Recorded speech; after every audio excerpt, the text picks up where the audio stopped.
तो आज है हमारा डे 13 का वीडियो, यानी 13वें दिन का वीडियो। ये है क्लास आप लोगों का 12th की वीडियो है।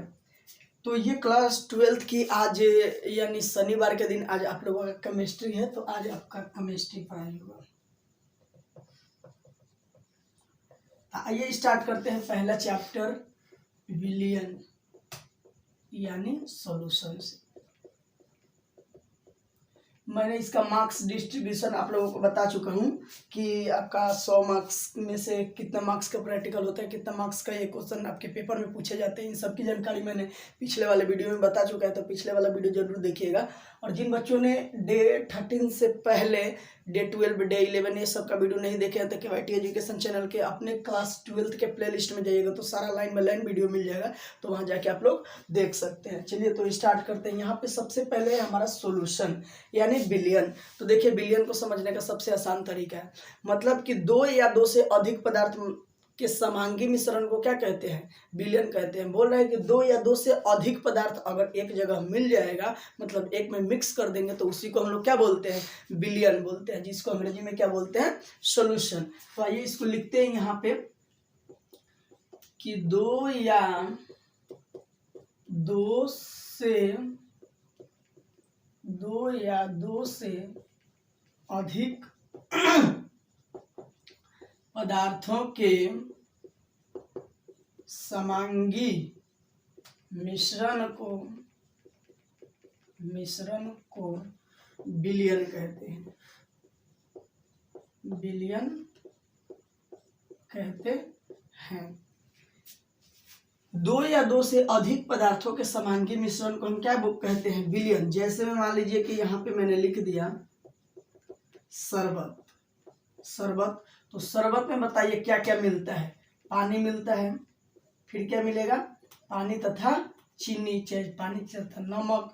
जिस चीज का शरबत हो, पानी नींबू चीनी ऐसे भी होता है, तीन चीज भी मिल जाता है। पानी भी मिल जाता है, नींबू भी मिल जाता है, चीनी मिल जाता है शरबत में। तो शरबत जितने तरीकों से आप लोग बनाना चाहे बना सकते हैं, लेकिन मैंने एक नॉर्मल शरबत रखा है जिसमें पानी तथा चीनी है। ये देखिए, तो दो या दो से अधिक, दो मिला है, इसमें चीनी और पानी दो चीज मिला है ना, तो दो भी मिल सकता है, दो से अधिक भी मिल सकता है। तो दो या दो से अधिक पदार्थों के समांगी मिश्रण को क्या कहते हैं? विलियन। तो ये क्लियर है आपका। जैसे शरबत, हवा भी एक मिश्रण। हवा में भी कौन कौन से गैस होते हैं? ऑक्सीजन, नाइट्रोजन, हाइड्रोजन, ये सारे गैस होते हैं, इसलिए हवा भी एक क्या है? मिश्रण है। मिश्रण उसी को बोलते हैं, यानी कि विलियन उसी को बोलते हैं सॉल्यूशन जिसमें दो या दो से अधिक पदार्थ मिले हुए हों। ठीक है, तो सॉल्यूशन यानी विलियन, दो या दो से अधिक पदार्थों के समांगी मिश्रण को क्या कहते हैं? विलियन। अब यहाँ पे देखिए, इसके दो भाग होते हैं। इसके दो भाग होते हैं। यहाँ पे देखिए, इसमें दो भाग होगा। एक होगा विलायक या इसको बोलते हैं घोलक। इसको विलियन को हम लोग एक बोलते हैं घोल। विलियन को हम लोग घोल भी बोल सकते हैं, या विलियन बोल सकते हैं, अंग्रेजी में सॉल्यूशन बोल सकते हैं। तो अब विलियन के कितने पार्ट हो गए? दो पार्ट। एक विलायक बोलिए या घोलक बोलिए। एक है विले या इसको हम घुल्य बोल सकते हैं। क्या बोल सकते हैं? घुल्य। इसका अंग्रेजी होता है सॉल्वेंट,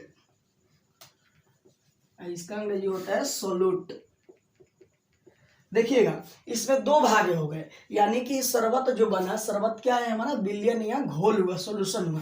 मतलब दो या दो से अधिक पदार्थों के समांगी मिश्रण को क्या कहते हैं? विलियन कहते हैं। ये तो समझ में आ गया।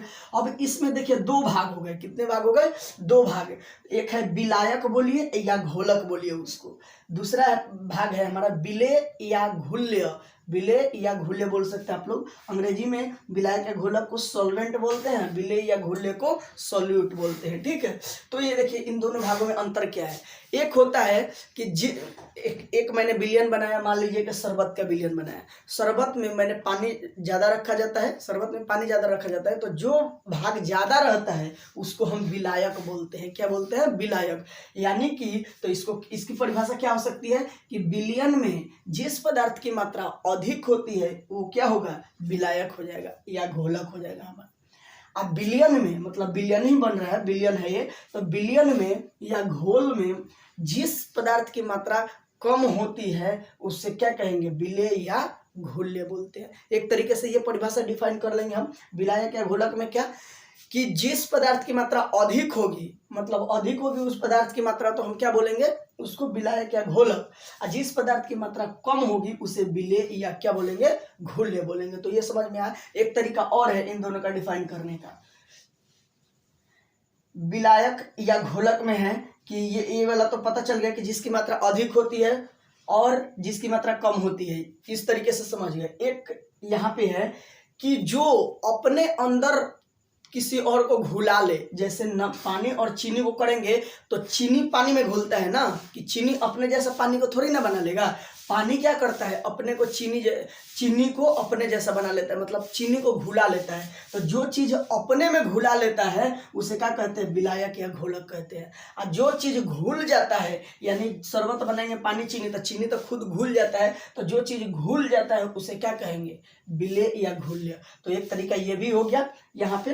तो आइए यहाँ पे दोनों को डिफाइन करते हैं। ये एक नंबर में है हमारा विलायक, तो यहाँ पे इसकी डिफिनेशन क्या देंगे, बिलियन में जिसकी मात्रा, बिलियन में जिसकी मात्रा अधिक होती है, अधिक होती है, अर्थात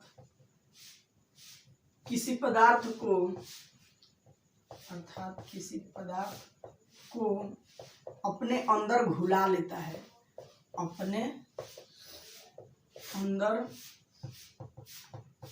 घुला लेता है, उसे विलायक या घोलक कहेंगे, उसे विलायक कहते हैं। तो देखिए दोनों को मैंने ज्वाइन करके यहाँ पे इसका डेफिनेशन लिखा है। यहाँ पे ये मैंने विलायक का लिखा है कि बिलियन में जिसकी मात्रा अधिक होती है। आप लोगों का यहाँ से भी डिफिनेशन उसका हो सकता है कि बिलियन में जिसकी मात्रा अधिक होती है उसे क्या कहते हैं, विलायक कहते हैं। लेकिन ये मैंने जोड़ दिया है कि अर्थात किसी पदार्थ को अपने अंदर घुला लेता है उसे क्या कहते हैं, विलायक कहते हैं। तो अर्थात वाला ये नहीं भी लिखेगा तो चलेगा, खाली विलायक का ये भी परिभाषा लिख सकते हैं कि बिलियन में जिसकी मात्रा अधिक होती है उसे क्या कहते हैं, विलायक। जैसे शरबत में, शरबत किसकी बना है, पानी तथा चीनी का, ठीक है। तो इसमें मात्रा किसकी अधिक रहेगी, पानी का, तब पानी हमारा हो गया विलायक। क्या हो गया, विलायक। इसमें देखिए तो आप लोगों को कहाँ दिखाई नहीं दे रहा है, यहाँ पानी, यहाँ तथा की जगह पर दिखाई नहीं दे रहा है, यहाँ है पानी तथा चीनी, यहाँ पे तथा लिखेगा आप लोग, ठीक है। अब देखिए 2 नंबर इसमें क्या है, विलेय। क्या है, विलेय। तो इसमें क्या होगा कि बिलियन में जिसकी मात्रा कम होती है, तो यानी कि बिलियन में जिसकी मात्रा कम होती है, अर्थात ये लिख सकते हैं और नहीं तो नहीं भी लिख सकते हैं। तो बिलियन में जिसकी मात्रा कम होती है उसे क्या कहते हैं, विलेय कहते हैं, विलेय कहते हैं। जैसे मान लीजिए कि शरबत है, एक ये बिलियन हो गया, ये किसकी बना है, पानी तथा चीनी का, पानी तथा चीनी का। ये किसी और का भी बन सकता है। तो जिसकी मात्रा बिलियन में, आप शरबत जब बनाइएगा तो जिसकी मात्रा यानी कि जो ज्यादा रखिएगा उसको क्या बोलेंगे, विलायक, और जो कम रखिएगा उसको क्या बोलेंगे, विलेय। तो ये देखिए यहाँ पे तो विलेय, तो बिलियन में जिसकी मात्रा कम होती है उसे क्या कहते हैं, विलेय कहते हैं। जैसे शरबत मैंने बनाया था पानी तथा चीनी, तो इसमें चीनी क्या है, हमारा विलेय हो जाएगा, यानी घुल्य हो जाएगा, विलेय हो जाएगा, विलेय पदार्थ हो गया। तो अब दोनों पदार्थों में ये आसानी से आप लोगों को समझ में आ गया कि विलयन यानी कि घोल, यानी जो सोल्यूशन है हमारा कि 2 या 2 से अधिक पदार्थों के समांगी मिश्रण के मिलने से बनता है, यानी कि समांगी मिश्रण को क्या कहते हैं, विलयन कहते हैं। जैसे शरबत, शरबत हमारा क्या हो गया, सोल्यूशन हो गया यानी विलयन हो गया। इसके दो भाग होते हैं, एक विलायक या घोलक और दूसरा है विलेय तथा घुल्य। तो जिसकी मात्रा अधिक होगी, विलयन में जिसकी मात्रा अधिक होगी वो विलायक हो जाएगा, और विलयन में जिसकी मात्रा कम होगी वो हमारा विलेय हो जाएगा। तो यहाँ पे वीडियो को स्टॉप करके और आप लोग ये सारा के सारा नोट कर लीजिए।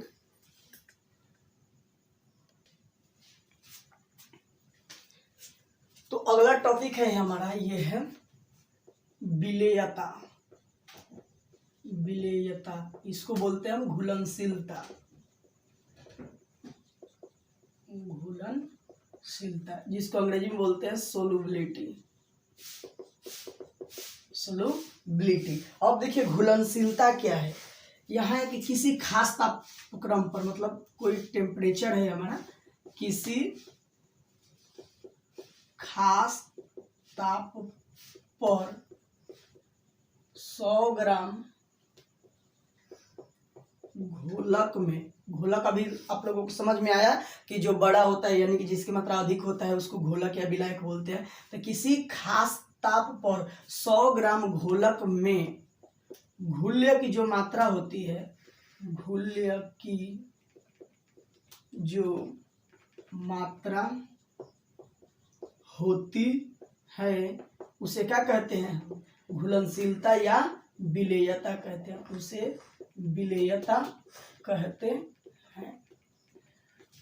तो यहाँ पे जैसे आइए आप घुलनशीलता का अब यहाँ पे परिभाषा देखिएगा, सूत्र घुलनशीलता।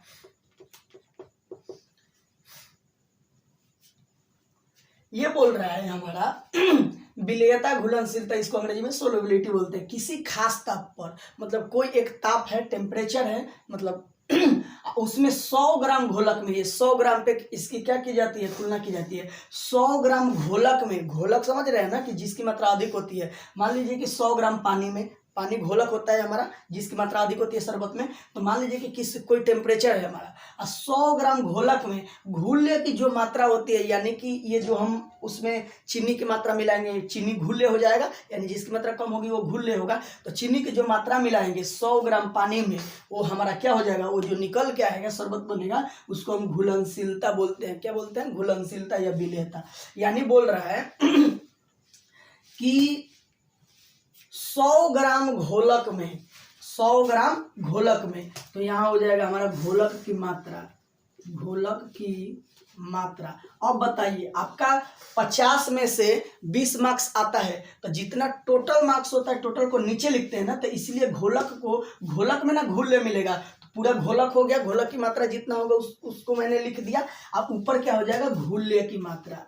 घुल्य की मात्रा मतलब 50 में से मान लीजिए 20 आया, तो 50 को नीचे लिखते हैं, तो टोटल को देखिए मैंने घोलक की मात्रा को नीचे लिखा है, और उसके बाद ये घुला है ना, ये बोला है कि घुल्य की जो मात्रा होती है, मतलब जितना मार्क्स आपका 20 मार्क्स आता है तो 20 ऊपर लिखते हैं, तो 20 उसी प्रकार घुल्य की मात्रा हम ऊपर लिख दिए। तो घुलनशीलता को देखिए डेफिनेशन के अनुसार इसका सूत्र बनता है कि किसी खास ताप पर 100 ग्राम घोलक में 100 ग्राम, तो यहाँ पे 100 ग्राम से हम क्या कर देंगे, इसको गुना कर देंगे, सिर्फ यहाँ पे 100 ग्राम से गुना कर देंगे। तो बोल रहा है कि किसी खास ताप पर 100 ग्राम घोलक में, 100 ग्राम घोलक में है, और घुल्य की जो मात्रा होती है उसे विलेयता कहते हैं या घुलनशीलता कहते हैं।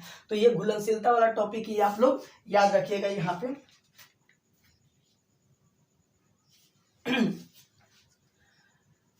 ये हो गया। अब हमारा है कि घोल की सांद्रता व्यक्त करने की इकाई। घोल की सांद्रता व्यक्त करने की इकाई। तो आज के यहाँ पे हमने देखा कि विलयन देखा, विलयन के कितने भाग होते हैं, विलायक और विलेय, 2 भाग होते हैं, उसके बारे में मैंने पढ़ा, घुलनशीलता के बारे में भी पढ़ा। अब ये हमारा अगला जो टॉपिक है वो है घोल की सांद्रता व्यक्त करने की इकाई। तो यानी कि इसमें घोल की सांद्रता व्यक्त करने की जो इकाई होती है ये हमारी होती है, जो पहली इकाई होती है वो है हमारा मोलरता। पहला है जो है हमारा मोलरता, इसको अंग्रेजी में बोलते हैं मोलारिटी। मोलारिटी। अब आते हैं मोलरता बारे समझने, यहाँ समझने का प्रयास करते हैं। इसको आप लोग नोट कर लीजिए। यहाँ पे ये विलेयता जो है, तो यहाँ पे ये मोल रहता। पढ़ने से पहले एक छोटी सी चीज आप लोगों को पढ़ना जरूरी है। यहाँ पे ये एक टॉपिक है, ये आप लोग याद कर लीजिएगा ऐसे ही। अनुभार ज्ञात करना, जो आप लोगों को पढ़ना था 11th में, अनुभार ज्ञात करना, ठीक है। ये 11th में आप लोगों को पढ़ना था। तो देखिए अनुभार ज्ञात कैसे करते हैं। मान लीजिए कि कोई अणु दिया हुआ है, यहाँ पे हमारा NaOH, ठीक है। ये NaOH दिया है, ठीक है। तो इसको पहले डिफाइड करेंगे कि कौन कौन सा हमारा तत्व है इसमें। तो Na एक तत्व है, उसके बाद एक O तत्व है ऑक्सीजन, एक ये तत्व है H हाइड्रोजन, यानी इसमें 3 तत्व है, ठीक है। एगो Na, एक O और एक H। अब देखिए इसका अनुभार निकालते कैसे हैं। यहाँ अनुभार क्या निकालेंगे हम, अनुभार। तो देखिए अनुभार कैसे निकालते हैं। Na पहले एक एक करके मैं बता देता हूँ। मान लीजिए कि अलग कोई निकालना होगा, एक Na का निकालना होगा, एक हमारा O का निकालना होगा। तो देखिए इसका कैसे निकलते हैं। Na का परमाणु संख्या क्या होता है हमारा, Na का देखिए इसमें परमाणु संख्या क्या होता है सोडियम का, तो 11 होता है, ये आप लोगों को पता है। तो 11 जो होता है, तो 11 में क्या 11 लिख देते हैं, उसमें 2 से गुना कर देते हैं। हाँ, उसके बाद अगर ये संख्या जोड़ा में होगा तो वैसे ही छोड़ देंगे। आप फुट में होगा तो +1 करेंगे। तो देखिए 11 फुट होता है ना, तो 11 फुट है, तो इसमें 2 से तो गुना करेंगे। ऑक्सीजन का कितना होता है हमारा 8, इसमें भी 2 से गुना करेंगे। लेकिन ये 8 क्या है हमारा जोड़ा है, यानी फुट नहीं है, तो इसलिए इसमें 1 हम नहीं जोड़ेंगे। ये 11 फुट था, इसलिए हमने 1 जोड़ा है। इसमें भी 2 से गुना करेंगे। परमाणु की संख्या लिखिए, उसमें गुना कीजिए। ऑक्सीजन की परमाणु संख्या 8 और गुना 2 से कीजिए, मतलब 2 से आप लोग गुना कीजिए। लेकिन क्या करना है कि अगर ये फुट रहेगा तो 1 जोड़ देंगे, या फुट नहीं रहेगा यानी जोड़ा रहेगा तो वहां पे 1 नहीं जोड़ेंगे। तो 11 दूनी 22, 22 से 1 23। तो सोडियम का कितना हो गया 23, ऑक्सीजन का 8 दूनी 16। तो ये आप लोगों को इस तरीके से यहाँ पे बनाना है इसको, ठीक है। अब देखिए H का इसका 1 होता है, ये याद रखिएगा कि H का कितना होता है 1 होता है, इसका 1 होता है। अब Na का कितना आया है 23। जब अनुभार ज्ञात करते हैं, अणु में ये तीनों आ गया ना, तो जब तीनों को जोड़ देंगे तो इसका आया है 23, इसका आया है 16 और इसका आया है 1। तो इसको जोड़ेंगे तो कितना हो जाएगा हमारा 40, यानी अनुभार इसका कितना हो गया हमारा 40। तो इसी प्रकार अनुभार मैं कुछ आप लोगों को HW दे रहा हूँ। HW में कुछ अनुभार मैं दूंगा ज्ञात करने के लिए। उसका अनुभार ज्ञात करके मेरे व्हाट्सएप पे उसको आप लोग सेंड कर दीजिएगा, ठीक है। इसके नीचे मैं देता हूँ KOH H2SO4 NaCl H2O CO2। ये 5 मैंने आप लोगों को, ये यहाँ पे दिखाई दे रहा है, मैं यहाँ पे देख के आप लोगों को बता देता हूँ।